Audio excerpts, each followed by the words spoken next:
Some of events that are mentioned in this leaked plot have already been confirmed by either previous promos or trailers, while some are yet to be seen if true or false. If you watched a video of mine in which I introduced you with the leaked script pages of the season finale, in which I also showed you the leaked script for season premiere that turned out to be 100% accurate, I think it's safe to say that those certain leaks are the pure truth. However, if you don't want anything spoiled, it's time for you to close this video. Before I start, let me give a quick shout out to Freaky Doctor, a Spanish Game of Thrones related channel who shared this leak in the first place. The link of his channel as well as a link of translated post that basically translated whole Freaky Doctor's review will be in the description down below. The episode starts off with the aftermath of the Battle of the Field of Fire where the Lannisters and Tarlys were pretty much easily defeated. Bran, after saving Jaime's life, I'm assuming twice, from Drogon and most probably from drowning as well, asks Jaime what's wrong with him and why on earth would he do something as crazy as charging towards Dragon. Jaime starts to wonder how he's going to tell Cersei that their forces took a massive loss and how the spoils of war looted from Highgarden are now lost and now have no way to pay the Iron Bank. The scene then cuts to Dany's army also facing the aftermath of the battle, handling prisoners and so on, but also the punishment to Randyll and Digon Tarly who betrayed their sworn house and pledged their forces to Cersei's cause. Daenerys tells the Tarlys to bend the knee and serve her, but Randyll says that he already swore an oath to Cersei and says that she's his queen. Dickon also follows in his father's example and denies to bend the knee as well, which leads Dany to order Drogon to roast them, which horrifies Tyrion, who says it's unnecessary and brutal. This outcome matches with Varys being concerned about Daenerys in the recently published preview.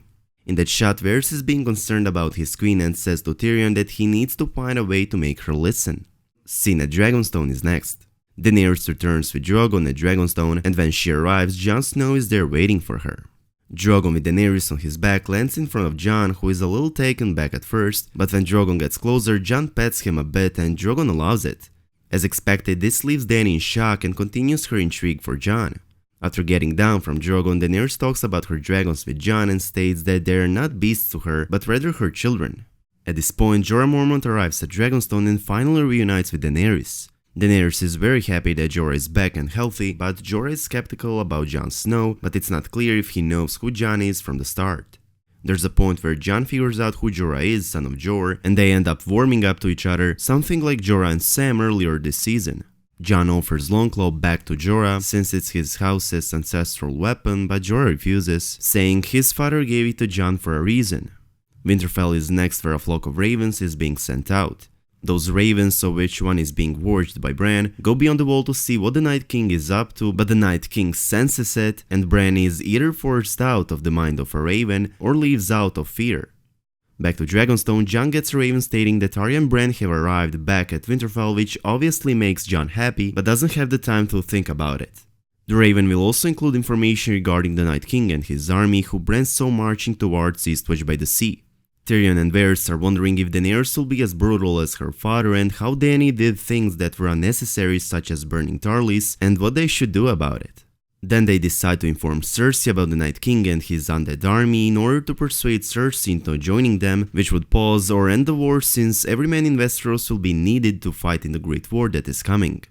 Knowing Cersei's opinion regarding Tyrion and considering how big, or should I say small, chances of persuading her to send her forces north while she would stay on the Iron Throne, they decide to get in contact with Bran to trick Jaime to meet with them, since Jaime might not be willing to talk to Tyrion since he killed their father. Last time Jaime mentioned Tyrion was in conversation with Bran, and he stated that if he sees his brother ever again, he'll split him in two. Tyrion uses Ser Davos' smuggling talents to sneak past King's Landing's defenses to meet with Jaime and Bran. Bran leads Jaime to sort of catacombs where Tyrion is at. Even though he said he would, Jaime will not harm Tyrion since Jaime now knows for certain that Tyrion did not kill Joffrey, as well as that their father just wanted Tyrion dead. Tyrion tries to convince Jaime to tell Cersei to surrender and join them to fight against the undead army. While they talk, Ser Davos is walking through King's Landing through the armorers and blacksmiths when he runs into Gendry working as a blacksmith, making swords and such. Davos jokes that he left him rowing and Gendry sees him. Gendry is glad he encountered once again a man who saved his life, but also admits that he's tired of being a blacksmith, especially since he's making everything for the Lannisters for those who killed his father. Let me just say that Gendry being at King's Landing is not surprising at all, considering that Davos told him to keep rowing until he reaches King's Landing. Gendry firstly responded with, "Gold cloaks are looking for me," pointing that he wouldn't be safe over there, but Davos convinced him that he's going to be completely safe since the gold cloaks don't know how he looks like. Anyway, Davos invites him to come with him, to which Gendry agrees and takes out a weapon he forged for himself, a warhammer with a stag carved into it. Tyrion, Davos and Gendry meet back where their rowboat was to go back to Dragonstone, but two gold cloaks stop them to ask a few questions.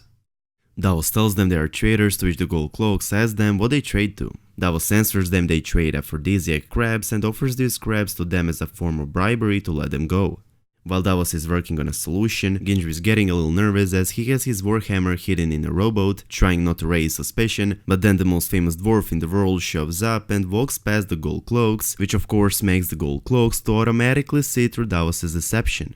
This is when Gendry takes his warhammer and kills both gold cloaks, hitting one in the head and the other in the chest. The three make it back to Dragonstone where Jon and Gendry meet for the first time, both being bastards and both meeting each other's fathers makes them relate and become friends. Tyrion arriving back at Dragonstone and Jorah already being at Dragonstone is when a reunion between those two is taking place. Tyrion says the Lannisters will not join because they don't believe in the Night King and think it's a trap, which is the moment Jon decides that he must bring a proof about the Night King's and the Undead's army's existence to the south so the lords could witness the real danger. Jon is convinced that the only way to unite all the kingdoms in order to stand a chance against the Night King is to capture and bring a White to the south. A bit later, Jon, Davos, Jorah and Gendry are preparing to set sail for the Eastwatch by the sea, and just before they leave, Jon tells Daenerys somewhere along the line of, "Well, if I don't return, you won't have to deal with the king in the north anymore," to which Daenerys responds with, "I've gotten used to him." The following scene is at the Eastwatch by the sea, where those traveling from Dragonstone meet Tormund, where he and other wildlings have been sent in the season premiere to man the wall. Tormund then takes Jon to the ice cells, where he has put the Brotherhood without banners along with the Hound. Brotherhood tells Jon that the Lord of Light wants them beyond the wall, which is when Jon offers them a chance to go with him. The Brotherhood without banners being at Eastwatch is not surprising at all, since it's where they have been heading to since the first episode of the season when the Hound saw a vision in the flames. Gendry doesn't trust them since they sold him to Melisandre back in the third season. Jorah is supposedly recognized by Tormund, who knows his father was Lord Commander of the Night's Watch and who made their life hell for a long time fighting the Free Folk. Jon, on the other hand, doesn't trust the Hound, since he knows what he has done for Joffrey and some stuff Sansa has told him he had done. But either way, they decided to go together under Jon's leadership and start to range beyond the wall to try to capture a White. In Winterfell, Littlefinger is starting his game by stirring things up with the Lords of the North, saying that their king has abandoned them, and Sansa, on the other hand, is trying to keep the situation under control. Arya sees that Sansa might want the North for herself, and she also sees Sansa not backing Jon the way she should. Arya of course doesn't trust Littlefinger, mostly because back in the second season, while being Tywin's cupbearer, Arya witnessed Littlefinger plotting against her family.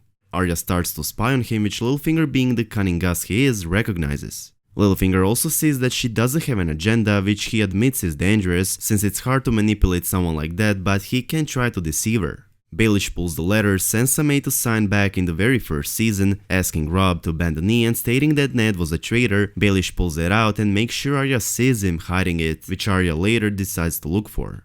Littlefinger knows that if Arya was to find this letter, she'll be even more suspicious that Sansa wants to overthrow Jon. When Arya finds it, Peter Baelish is watching her and he believes everything is going according to a plan. Old Town is the last, and we see Sam grow tired of the way the Maesters are handling his stories about the Night King and his undead army, and blinded by their knowledge, he knows he must leave to Winterfell. Gilly continues to learn how to read. She has been reading a diary or record of events by the now dead High Septon Maynard. She's reading them to uninterested or just busy Sam. Gilly reads a piece that says Maynard issued an annulment for a prince whose name she mispronounced, since she's still learning to read, and says something like Rhaegar, which is most probably Prince Rhaegar Targaryen. They're stated that Maynard remarried that prince, whether it's Rhaegar or not, to someone else in a secret ceremony in Dorne. As probably all of you know, Lyanna Stark and Prince Rhaegar were in the Tower of Joy in the Red Mountains of Dorne. If this comes true, that would mean that Jon is not a bastard that was born out of wedlock, but rather a trueborn son of Lyanna and Rhaegar Targaryen, as his parents were supposedly married. Then Sam decides to leave the Citadel, knowing that no one there will help him with things happening in the north, since there is only one person that believes what he says, and even then it's dismissed. Sam, Gilly and Baby Sam board a cart and leave Old Town with Heartsbane and books he might have taken and head to Winterfell. There you have it guys, detailed review for the 5th episode of the season. As you can see, most of those events have already been confirmed by either promos, trailers, previews, or leaked photos, and it's certainly safe to say that those leaks are quite accurate.